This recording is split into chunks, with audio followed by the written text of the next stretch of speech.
16 and then in verse 11. Psalm number 16 and in verse 11. The psalmist said, "Thou wilt show me the path of life. In thy presence is fullness of joy, and at your right hand there are pleasure forevermore." Amen. There is a path that is called the path of life. And one of the major reasons why we come to his presence is so that that path may be made known to us. A lot of people are walking on wrong path, but there is a path that is called the path of life. I pray for you this very week, that right path that you need to tread for things to turn for your good. May you be led by heaven. Amen. You won't go here and there. Amen.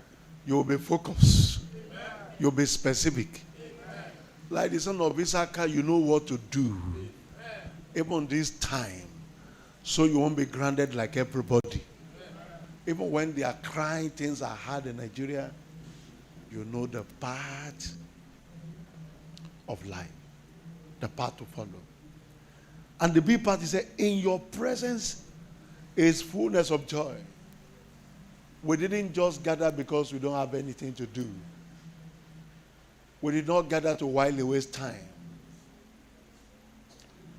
We didn't gather because we don't have to go to work today. We are in his presence. And the psalmist says, in his presence there is fullness of joy. Nothing as precious, as valuable, as important in your life like the presence of God. Nothing is as important, as valuable like the presence of God in your life. Hear it again. Nothing, not money, not people, nothing is as important as the presence of God in your life. That was why Moses said, if you will not go with me or go with us, we're not ready to take a step. He knew that success is accomplished, greatness is accomplished chiefly in his presence. You know, without his presence, life is a struggle. Without the presence of God, life is a struggle. Without the presence of God, life is a struggle. Now, until you set your priorities right, you are not set for greatness. Is somebody hearing me this morning? Yes, until you what? You are not ready for greatness. Unfortunately, that presence where there is part of life is where many people approach with carelessness. They come carelessly, nonchalant, not expecting much. They didn't put in their best. I know this money. One of the reasons why you came to, I know there are a lot of indices, excuses, and let me tell you, they are not genuine as far as God is concerned. Reasons why you come late to his presence or you are absent in his presence is you don't really understand what you enjoy, the benefit you derive from his presence. The benefit that you derive from his presence. And the psalmist said, you show me the path of life. For in your presence is fullness of joy. And at your right hand, there are pleasures forevermore. Look at Psalm 84. Psalm 84. He shows some of the goody and the pleasure in the presence. He said, how amiable, from verse 1, at thy tabernacle, O Lord of hosts. My soul longeth, yea, even fainted for the court of the Lord. He's talking of the presence of God. He said, my heart and my flesh cried out for the living God. Yea, the sparrow hath found an house, and the swallow a nest for herself, where she may lay her young, even thy altar, O Lord of hosts, my King and my God. In verse 1, he said, blessed are they that dwell in thy house. They will still be praising thee. Are you one of them that dwell in his house? Or you are a visitor? Do you dwell there or you are a visitor? Are you sure you are a dweller? Or you are a visitor? In verse 5 it said, blessed is the man whose strength is in thee, whose heart are the ways of them, who passing through the valley of Baca make it a well. The rain also filled the pool. In verse 7, he said, they go from strength to strength. Every one of them in Zion appeared before God. We have come to appear before God. Every time we come to church, our appearance is before God. Are you still with me? And then when you appear before God, anything can happen. You can come with challenges. You don't have to go back with those challenges. Are you still with me? Amen. Amen. You know, one of our father in the Lord shared testimony with us years back when Obasanjo was the president. And he said they were invited for presidential dinner. Amen. Everyone invited for presidential dinner is an important person.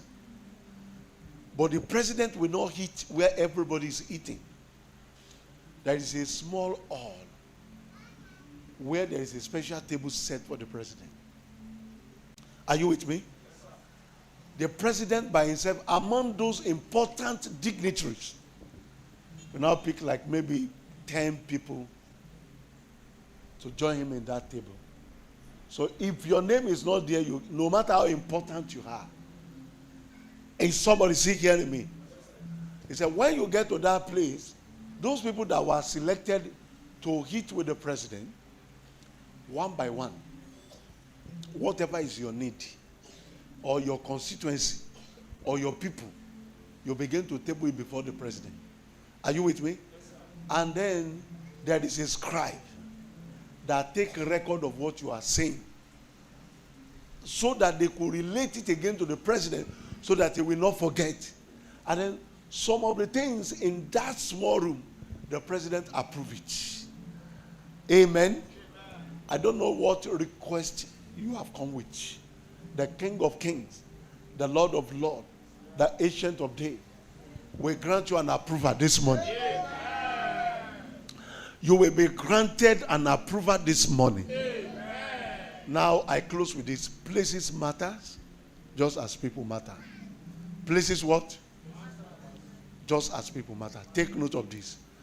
God forbid, if there is war or crisis in Nigeria, if you are an American citizen, all you just need to do is to run to American embassy in Nigeria. As long as you are in that place, even if they kill 1 million people per day, they can't touch that place. The soldiers have been trained not to touch other people's embassy. Even if you run to Ghana embassy, you are safe. Though you are a Nigerian, but if you are accommodated in Ghana embassy, nobody will touch you in that place. Do you know that if the police want to arrest you in Nigeria and you run to other country embassy, they cannot arrest you unless they receive what they call, that there is a way they, you call it what? Okay. There's what they call it. They seek for it. They expatriate you from another country. Are you with me? That is when they can bring you to your country. That's why many of our politicians run to other countries. When they run to that place, you can't bring them here unless you receive an expatriate order. And you are granted from that country expatriate order. Is somebody hearing me? So with the expatriate order, the person will be arrested over there, and then they will deport the person for you. Now, you are in the presence of the King of Kings. Main business. Don't look here and there. Avoid distraction. See it as a lifetime opportunity to be in God's presence. How will you feel this morning if you are to sit on a table with the president of Nigeria? Will you go there without getting your mind set to? Are you with me? Will you get to the president and say, okay, actually, I want to discuss something with you. Okay, maybe some other time because I see many people here. Is that what you be saying? You go straight to the point because it doesn't have time. You go straight to what? It doesn't have your time. I pray that as you have come this morning, somebody will encounter the King of Kings. Amen. And whatever is your request, let them receive divine approval. Amen. The King will attend to you. Amen. I said the King will attend to you. Amen. I said the King will attend to you. Amen.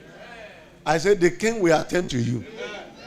You know, it's possible for the president of Nigeria to say no to your request. If you ask the president something beyond his power, he has to consult the Senate. Are you with me? Before he could grant. For instance, you say, my state is too big. I want another state to be created in my state. The president will say, no, that will be by the power of legislation. But don't worry, I will influence it. But I can't create it without carrying out the legislation. Is somebody hearing what I'm saying? Amen. But I can see there are a lot of things the king can do without consulting the legislature. And the one you have to do does not need to consult anybody. He has no second. He has no counselor. Are you still with me, somebody?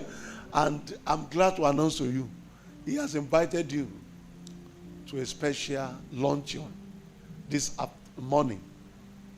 And you are going back with your package. Amen. What do you expect God to do for you this morning? Go ahead and talk to him.